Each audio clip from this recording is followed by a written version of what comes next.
भाजपा विजय संकल्प सभा को संबोधित करने पहुंची वसुंधरा राजे सिंधिया।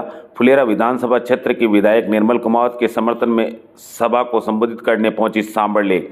कांग्रेस सरकार की कार्यशैली पर उठाए अनेकों सवाल, सरकार पर लगाए भ्रष्टाचार के आरोप। खबर जयपुर जिले के सांबर कस्बे में आज पूर्व मुख्यमंत्री वसुंधरा राजे सिंधिया ने विजय संकल्प आम सभा के मंच पर से कांग्रेस सरकार की कार्यशैली पर अनेकों सवाल उठाए।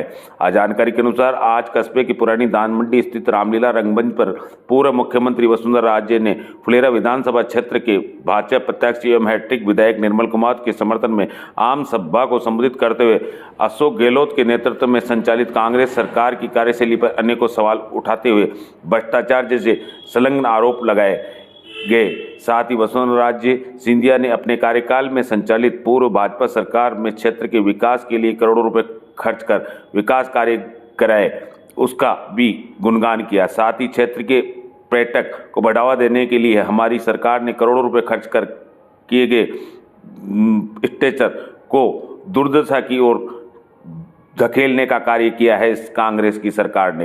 पूर्व मुख्यमंत्री राज्य ने कहा कि इस पंडाल में काफी संख्या में उपस्थित दर्ज कराने वाली आम जनता को आभार व्यक्त करते हुए विश्वास दिलाता हूं कि हमारा एवं आपका प्यारा लाडला विधायक चौथी बार विजयश्री प्राप्त होकर विधानसभा में जा रहा है। साथ ही सभी क्षेत्रों के जनसैलाब जोश के आंकलन दिखाई दे रहा है कि हमारी सरकार राजस्थान में पुनः बहुमत के साथ अब बनती नजर आ रही है और हमारी सरकार बनती है तो राजस्थान के विकास के लिए 4 चांद लगा दिए जाएंगे। Report ABP news Sambhar lake.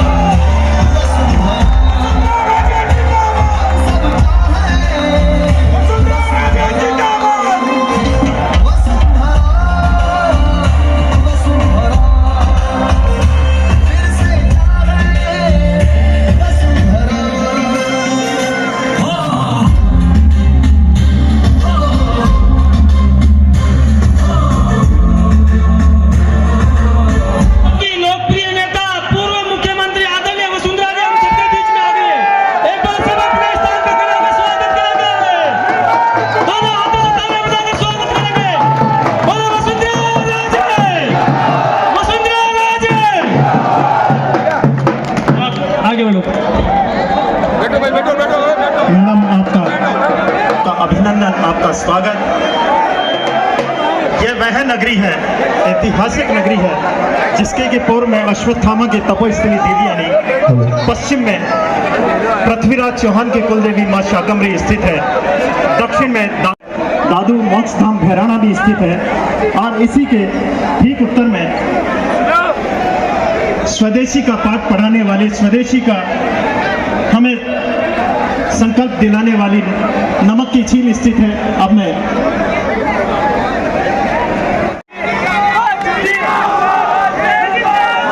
सम्माननीय निर्मल जी समूचे फुलेरा क्षेत्र का प्रतिनिधित्व कर रहे हैं और समूचे फुलेरा की जनता की ओर से आपका अभिनंदन, आपका स्वागत। आज विजय संकल्प का यह अभियान सांभर की इस ऐतिहासिक नगरी से पुण्य सलीला धन मैडम का समूचे विधानसभा की ओर से सम्मान करने के लिए, स्वागत करने के लिए आवाज दे रहा हूं। मैं सम्माननीय निर्मल कुमावत जी को आप पधारें। आप वर्तमान में मेंबर ऑफ लेजिस्लेंसी उस पे आप पुनर्विचार कराएंगे और हम सबको न्याय दिलाएंगे, ये हम सब आपसे उम्मीद करते हैं। साथियों, मैं आपसे निवेदन करना चाहूंगा कि जब आपका कार्यकाल था, मैं एमएलए था, मुझे कहते हुए गर्व होता है कि जब भी हमने कुछ भी मांगा आपने 1 मिनट नहीं लगाई। पूरे विधानसभा क्षेत्र को अगर बिसलपुर का पानी किसी ने गांव-गांव घर-घर पहुंचाया है तो आदरणीय आपके राज्य में पहुंचा और आज ये ये स्थिति है कि 15-15 दिन से पीने का पानी हमको नहीं मिल रहा। पूरे सिस्टम को इन्होंने खराब करके पटक दिया, चाहे लाइट हो, चाहे बिजली हो, चाहे कानून व्यवस्था हो, चाहे सर्च किए गए उनके साथ अत्याचार किया जा रहा है, उनकी गाड़ियां बंद है।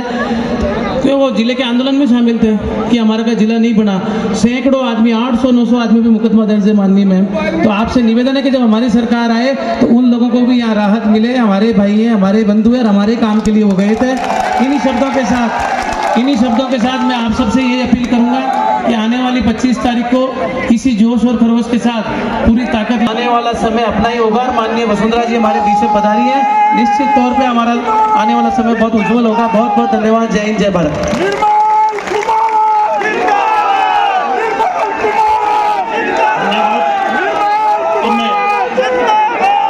आशीर्वाद देने के लिए बुलाना चाहूंगा सम्मानीय मैडम जी को।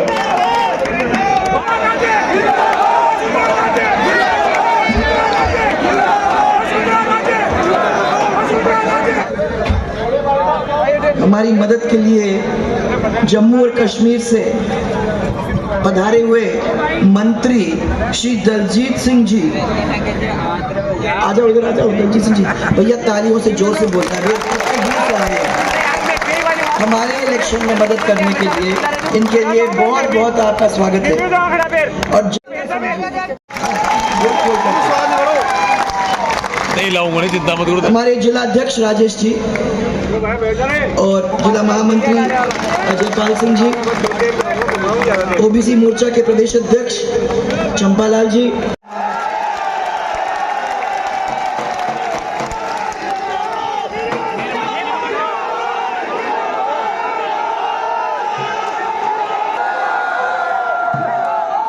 ये कहना भी जरूरी है, मेरे को देखना है अंदर कितनी ऊर्जा है।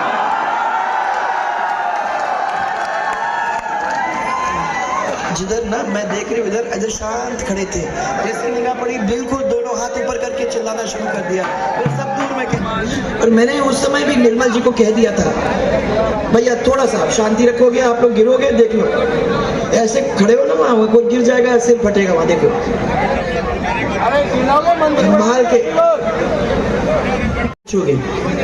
इसलिए क्योंकि मैंने इनको तब कहा था कि सबसे बेस्ट टूरिज्म का कोई पोटेंशियल है तो वो हमारे इस सांबर के इलाके में। अभी ये मुझे जहाँ से प्लेन लैंड हुआ था वहाँ से रास्ते में दिखाते हुए ले आ रहे थे। मैंने देखा सब चीज जो अपन ने उस समय बनाई थी उसके ऊपर इतना बड़ा लॉक लगा हुआ है और वो वैसे ही पड़ा हुआ है। इतनी ऊंची ऊंची घास सब दूर दिखाई दे रही है और वहाँ शायद ही किसी ने कुछ इस्तेमाल किया हो। प्लीज तो आप उधर जाओ ना, ऐसा मत करो। वो स्टेज पे तो मुझे खड़ा होना था। चलो उठो बस। क्या होता है जब सरकार कुछ काम चालू करती है तो ये अनिवार्य होता है कि दूसरी सरकार को भी अच्छा, माने अगर वो सही स्कीम है, अच्छी स्कीम है, तो उसके आगे बढ़ाने का काम उसे भी करने की जरूरत है।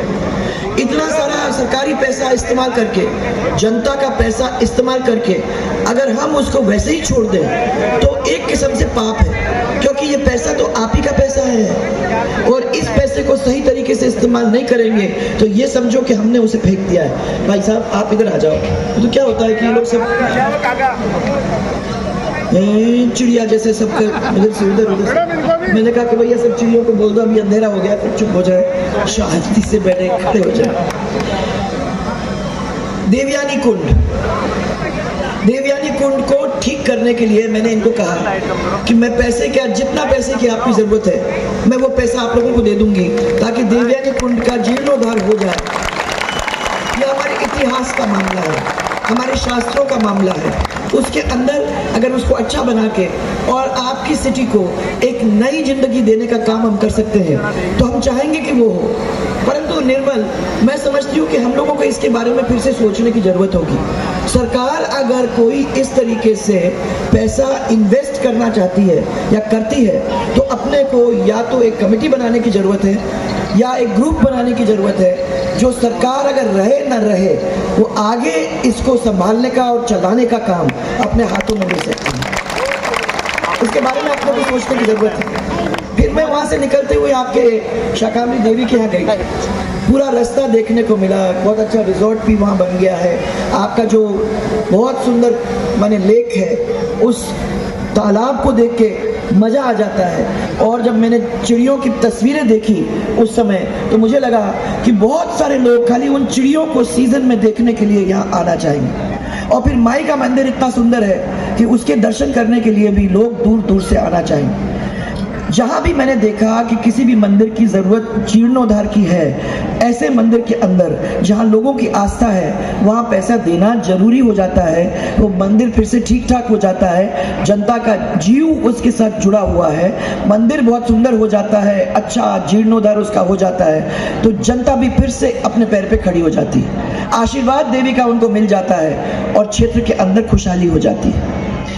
हमारे पास एक मैं कहती हूँ, राजनीति के अंदर जब लोग आते हैं ना, हम लोग, तो उसके बारे में लोग कहते हैं कि आपको ज़रा दिमाग से काम लेने की ज़रूरत होती है।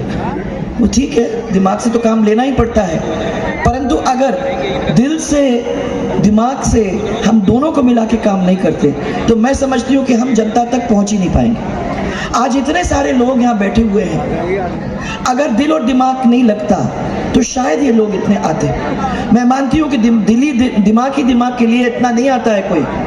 ये जब प्यार करते हो, जब सब 36 के 36 कौम को साथ लेके बैठते हो, जब सेवा की भावना लेके चलते हो, तो मैं समझती हूँ कि ऐसे समय के अंदर जनता जरूर आपके साथ जुड़ने का काम करेगी। पिछले 8 दिन के अंदर मुझे बहुत सारे क्षेत्रों में जहाँ इतने दिन तक जाने का, और मैं आप लोग सबको ये बताना चाहती हूँ कि जहाँ जहाँ हमारे लोग खड़े थे, कांग्रेस और हमारे में फर्क ये है कि हमारे ऊर्जावान जो प्रत्याशी हैं वो ऐसे लोग हैं कि जनता की सेवा के लिए भागेंगे, दौड़ेंगे, मजबूती से उनके लिए खड़े होंगे, उनकी आवाज़ जयपुर तक पहुंचाने का काम करेंगे और सेवा भावना के साथ हाथ जोड़कर सबके सामने खड़े होंगे। उनका हाथ आपके जेब में नहीं जाएगा, ये बहुत बड़ा फर्क है, आपके जेब में नहीं जाएगा।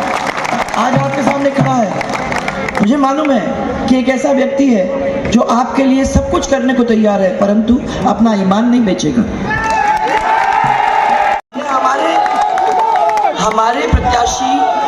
हमारे प्रत्याशी और कांग्रेस के प्रत्याशियों के अंदर फर्क है। आज आप पूरे 5 साल के अंदर हमारे एमएलए जहां थे वहां चले जाइए, कांग्रेस के एमएलए ने क्या नंगा नाच शुरू किया है वो आप लोग सब अच्छी तरह से जानते हो। चाहे ट्रांसफर हो, छोटे से छोटा क्यों ना हो, चाहे वो टीचर का हो, चाहे वो डॉक्टर का हो, चाहे वो किसान छोटे छोटे कागज अपने कराने के लिए दफ्तरों में जाते हैं, कोई चीज ऐसा नहीं हो सकता है बिना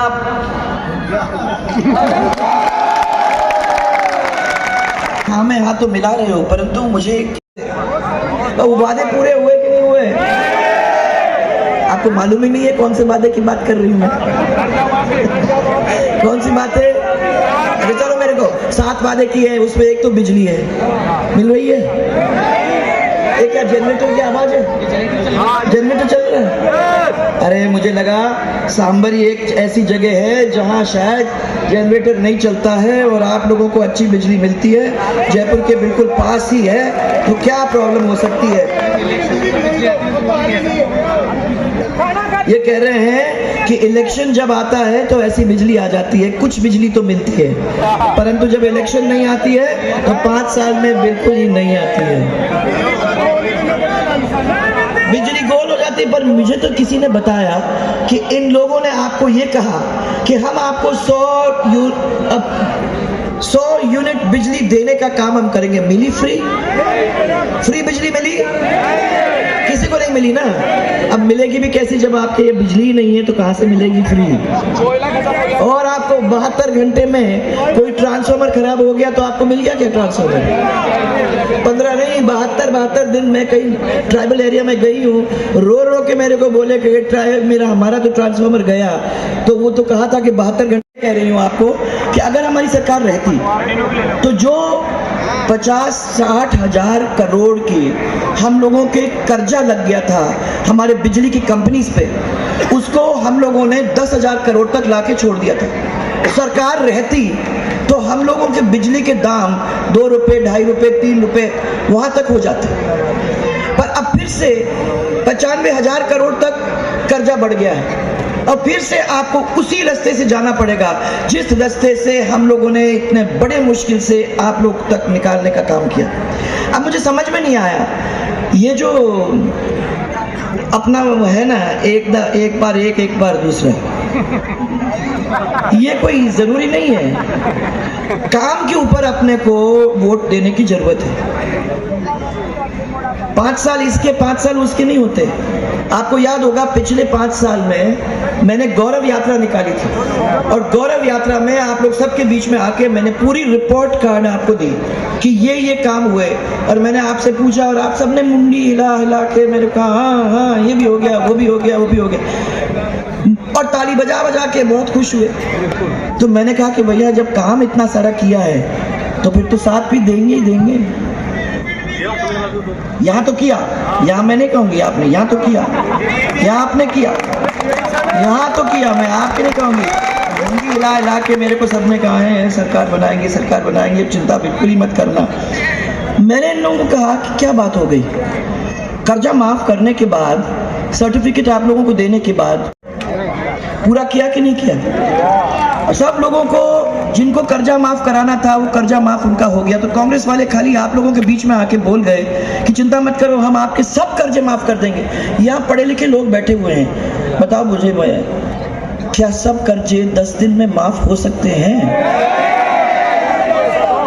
तो उसी समय यहाँ से आवाज उठनी चाहिए थी, आसपास के गांव तक पहुंचनी चाहिए थी कि क्या तमाशा है। सबको मालूम है कि ये तो कहने वाली बातें हैं। 10 दिन के अंदर किसी का कर्जा कहीं माफ हो सकता है? जब हम जानते हैं कि नहीं हो सकता है तो हम इस सरकार को जिसने अच्छा काम अपना किया उसको क्यों हटाने का काम करें? ऐसे व्यक्ति लोग फिर भी जब अपन आए विधानसभा के अंदर बाद में 73 सीट अपनी जीत के हम लोग आए, लोगों ने कह दिया था कि भैया तो 30 सीट से ज्यादा नहीं आएंगी। मैंने इन लोग सबको कहा कि सवाल ही नहीं उठता है, जब अपने इतना अच्छा काम किया है तो लोगों का साथ भी अपने को मिलना चाहिए और मिलेगा। हाँ कोई लोग गलती करेंगे, ये सोच करके गलती करेंगे कि एक सरकार ने हमारे लिए इतना अच्छा काम कर दिया है तो दूसरी सरकार आएगी तो शायद अगर वादे कर रही है तो वादे भी पूरे कर देगी, उनको भी एक मौका हम दे देंगे। इसलिए बुरा नहीं मानना चाहिए। परंतु मैं उनके दूसरे वादे पे आती हूँ, बेरोजगारों को सबको नौकरी मिल गई।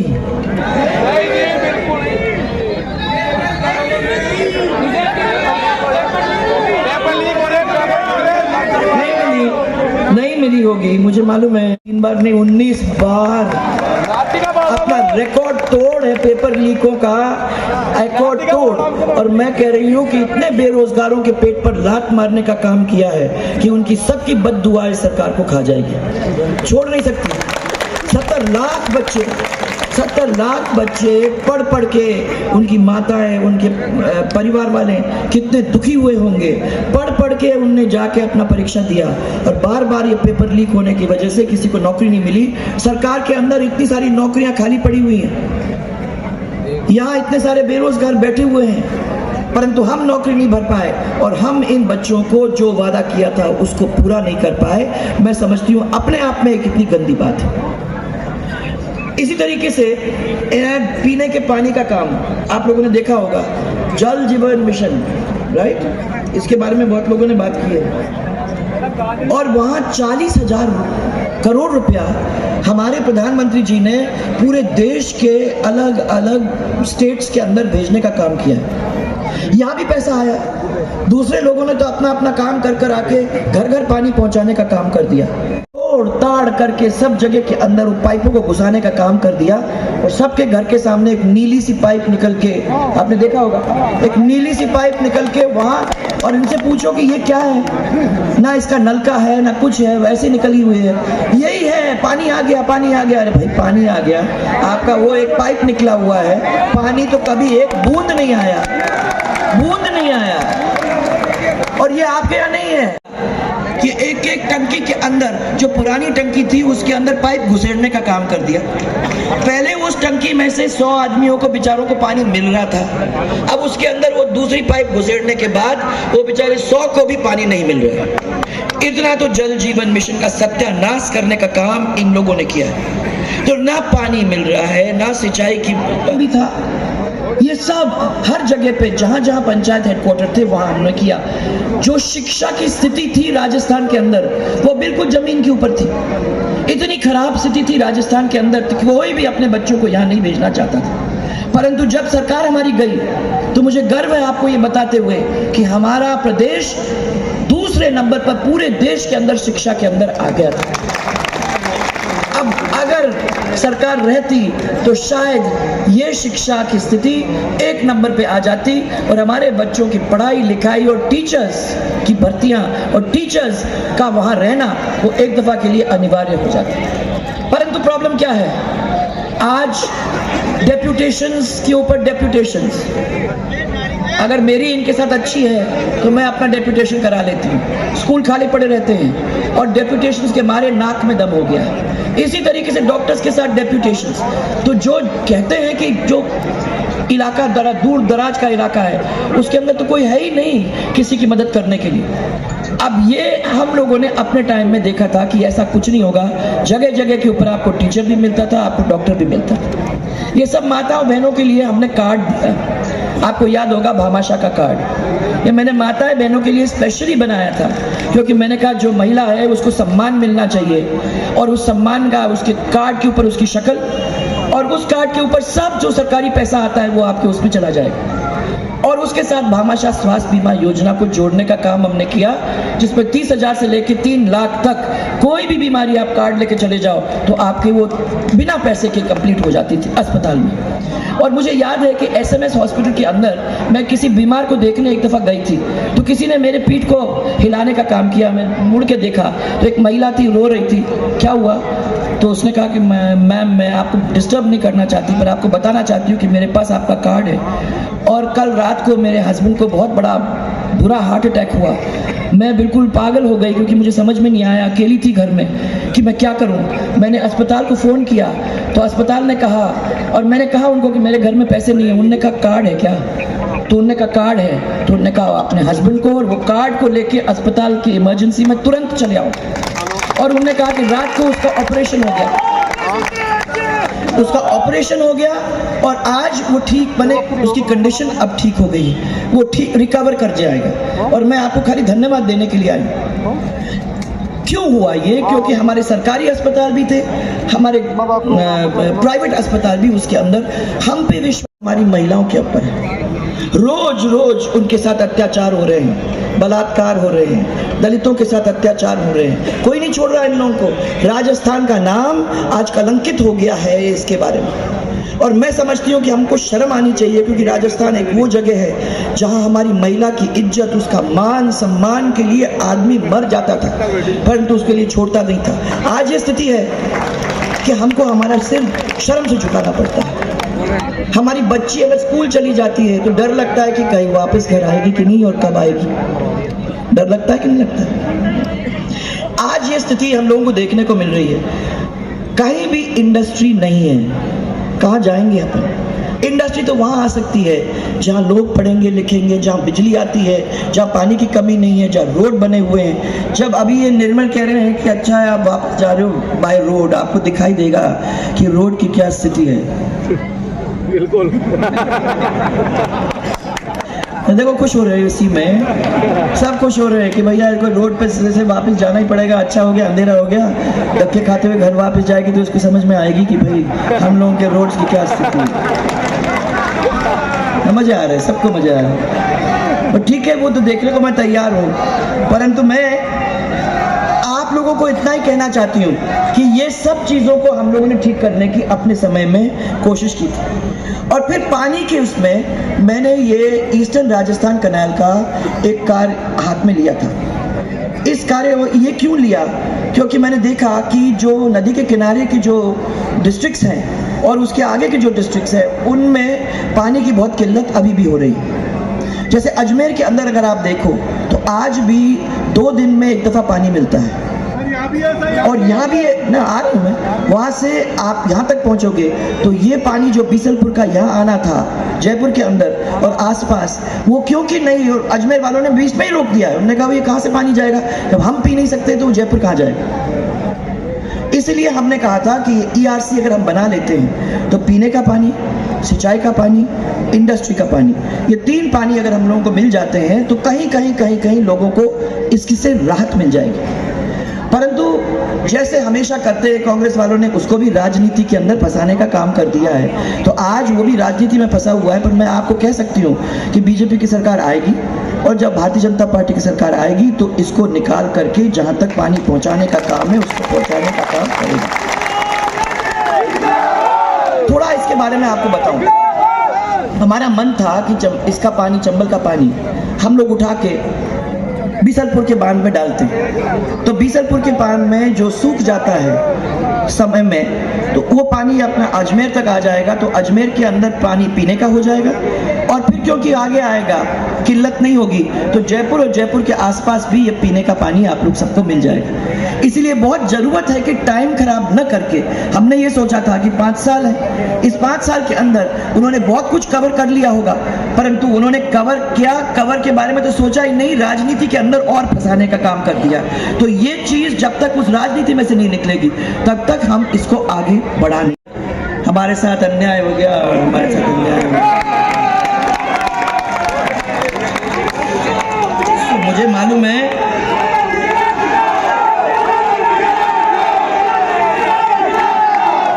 अरे आपको ये तब से मेरे कान भर रहा है। मैं इतना ही कह सकती हूँ, अभी इलेक्शन का टाइम है, पर मैं कह सकती हूँ कि प्रशासनिक पुनर्गठन में जो कांग्रेस सरकार ने आपके साथ अन्याय किया है उसके बारे में फिर आगे चल के अपन देखने का काम करेंगे।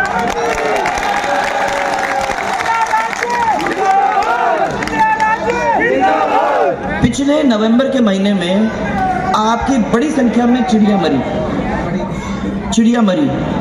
जिस चीज के लिए लोग दूर दूर से आते हैं वो टूरिज्म ही आपका खत्म होने की तैयारी में आ गई, हजारों की संख्या में।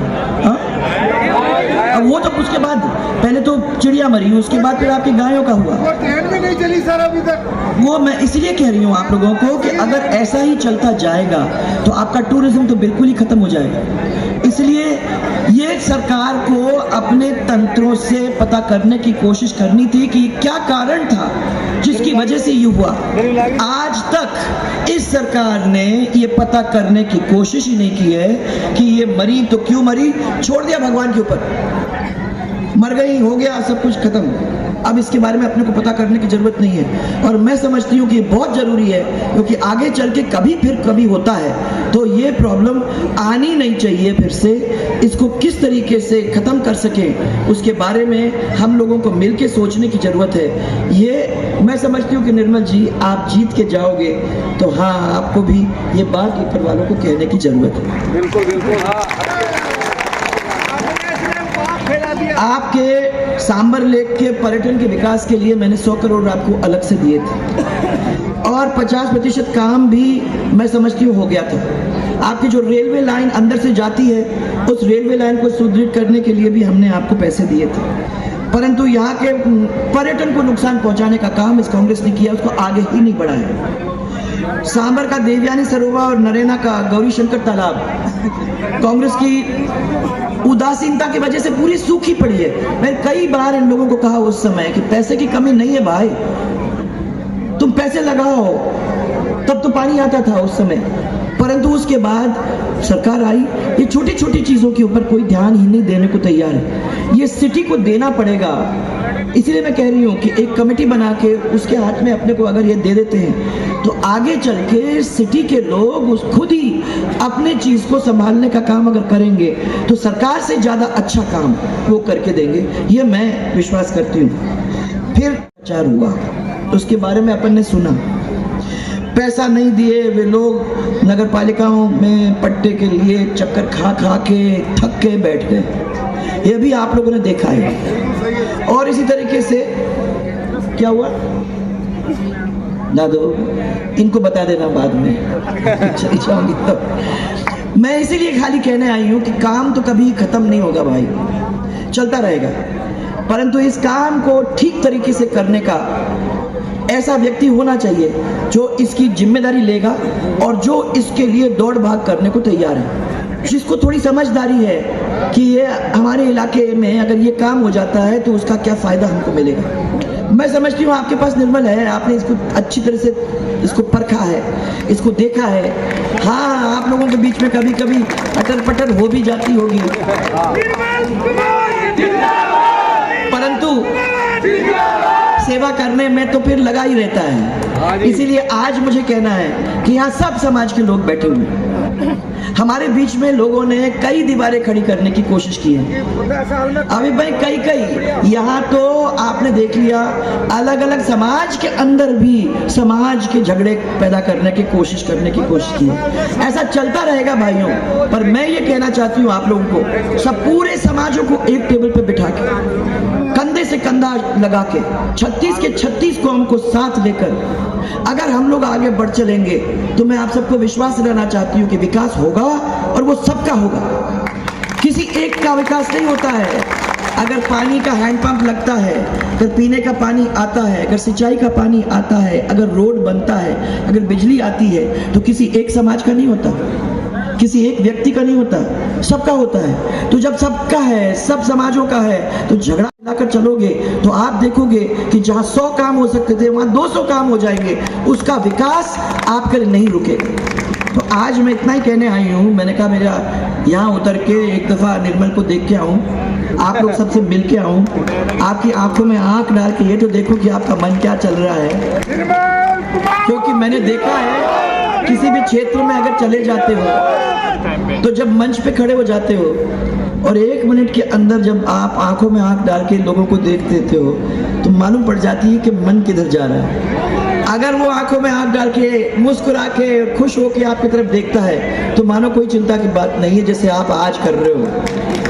और अगर की बात ही नहीं है, इसलिए आज मैंने, और ये जिम्मेदारी मैं, तो जिम्मेदारी भी तो आपको लेनी पड़ेगी। मैं तो खाली माला लेके आई हूँ, अगर आप हाँ करते हो तो मैं माला डालूं। वैसे बोल दो मेरे को एक दफा और, हाँ कि ना? तो दोनों माता बहनें आप भी तो हाथ ऊपर करके बता सकते हो, बेटा तो आप ही का, जोर से बोलो हाँ।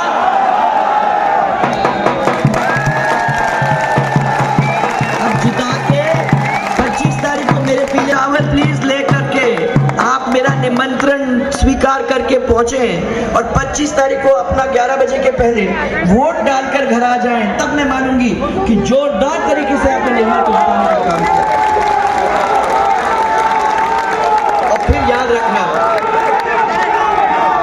रखना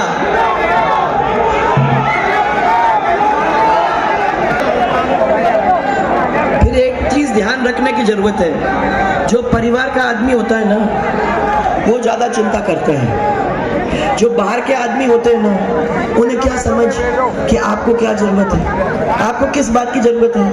घर का आदमी है, 3 बार चुनाव जीत चुका, वोट दिला के।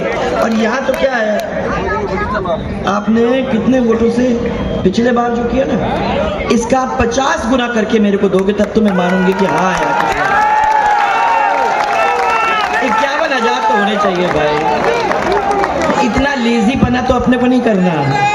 सब लोग जाएं और अपना वोट डाल के आए, मालूम तो पड़े कि हाँ सांबर कोई चीज है। ये तो मालूम क्या पड़ेगा। ये आपको सबको बहुत बहुत धन्यवाद। अरे यार मेरे को जिता के भेजना, फिर देखेंगे अपने को क्या करना है। सबको मेरा बहुत बहुत प्यार और धन्यवाद।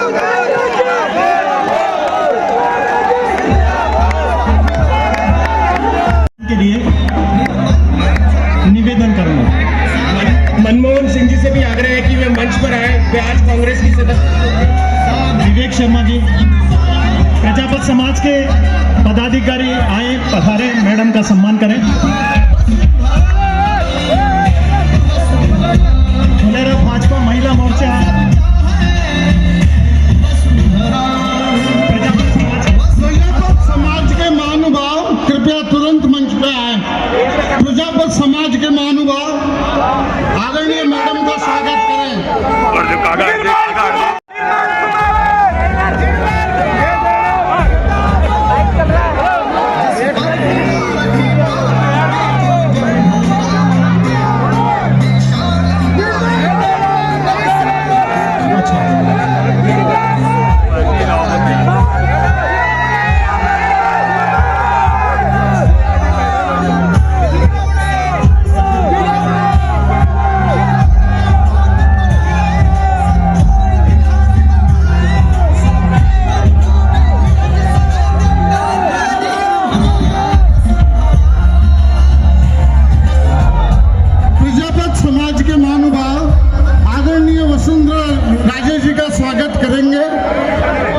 काका हाथ उठा, वो काका हाथ। प्रजापत समाज के आदरणीय राजेश जी गुर्जर एवं फुलेरा विधानसभा की देवतुल्य जनता का मैं सांबा